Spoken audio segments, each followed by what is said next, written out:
Abortive Gasp was a German electro-industrial band from Hamburg, which was founded in 1987 and existed until 1989.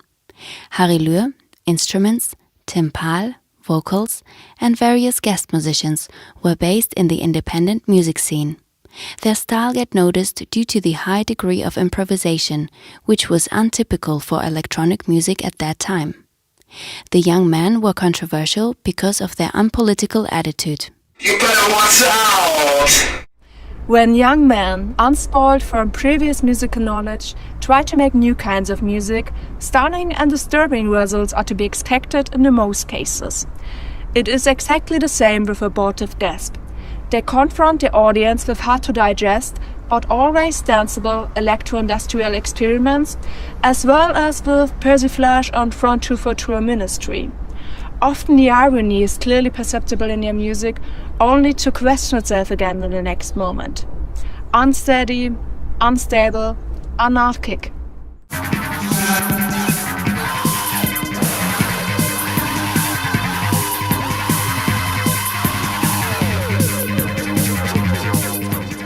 Not much seems to last with Paal and Luehr.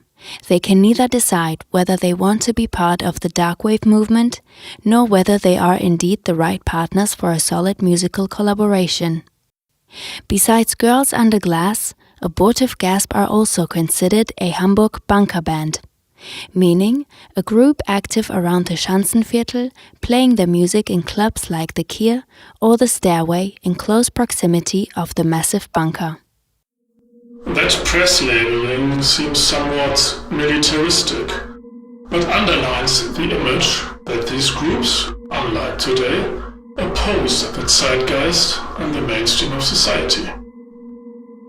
Because of the hostility of the media, they therefore need a shelter, a symbolic bunker. Journalists have recognized this well. Today, bands that don't show the desired attitude don't go into bunkers, they go online. Not long ago, Western societies were open to artists who broke taboos, thus also in music and there especially in the genre of industrial rock.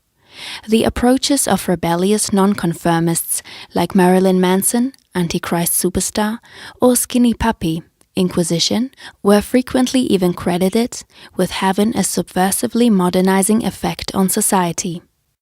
In the new millennium, the left made its peace with the political system and free market economy. Thanks to increasingly progressive policies, the public has become more woke. Therefore, art that offends religious feelings is only accepted if it is accompanied by an impeccable political reputation. Abortive Gasp never had that, and there are no signs that this will change anytime soon. The accusation that we are apolitical is actually an euphemism for the fact that we have not shown the desired attitude. We produce music regardless of sensitivities, because that's a core idea of independent and because it was actually possible. That didn't make us monsters, nor are corpses lining the path of Abortive Gasp. The fact that we had nothing to do with the dark raver dress code also bothered a lot of people. But the more makeup, accessoires and other knickknacks, the less substance. That's the way it is.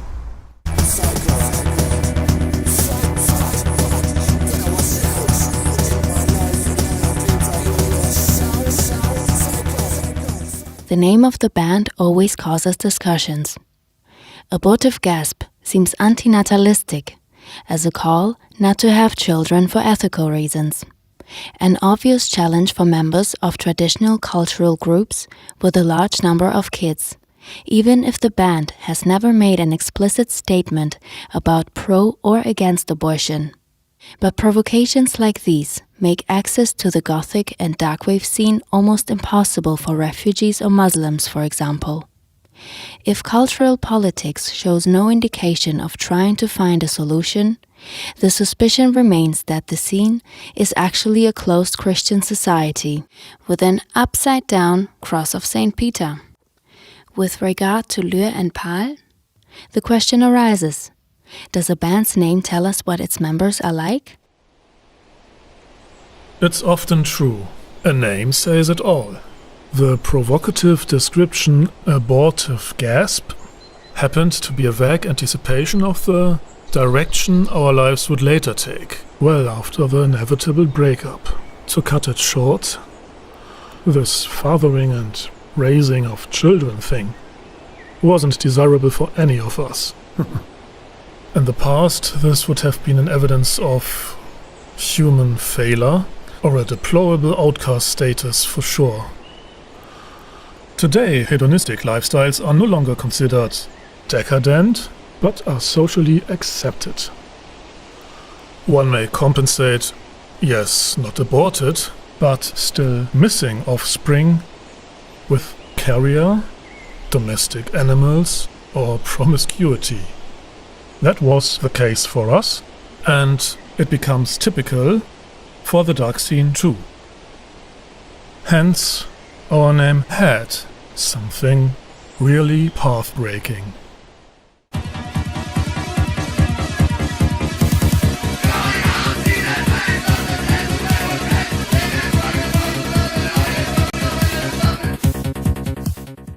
At the end of the 80s, Hamburg's independent music scene is still strongly influenced by punk and clearly dominated by the left.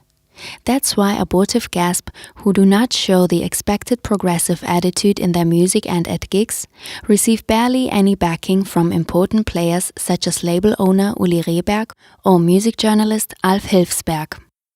International music critics and radio DJs like Don Campau and Brian Duguid are far more favorably disposed towards the young musicians from northern Germany. In autumn 1989, the Iron Curtain fell in Europe and the wall in Germany. The North German independent scene was in a state of shock, and many musicians temporarily fell silent.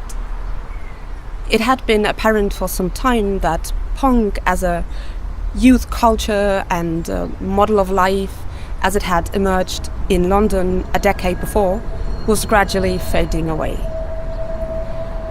This process was accelerated by the fall of the Berlin Wall and the accompanying mood of departure.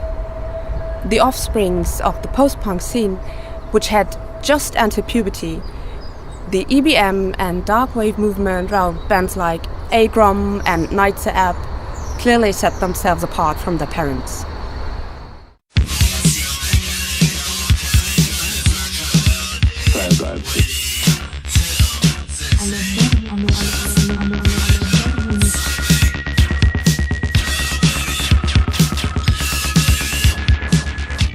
The atmosphere is tense. Abortive Gasp still produce music, but fail to take a clear political position for the continuance of socialist East Germany, and thus against the reunification of the two German states. As a result, they soon lose any further support from the darkwavers. In December, the last gig follows in Hamburg's favorite alternative club Kehr, as support act for the Slovenian gay art rockers BORGHESIA. Ende, aus, vorbei. Abortion completed.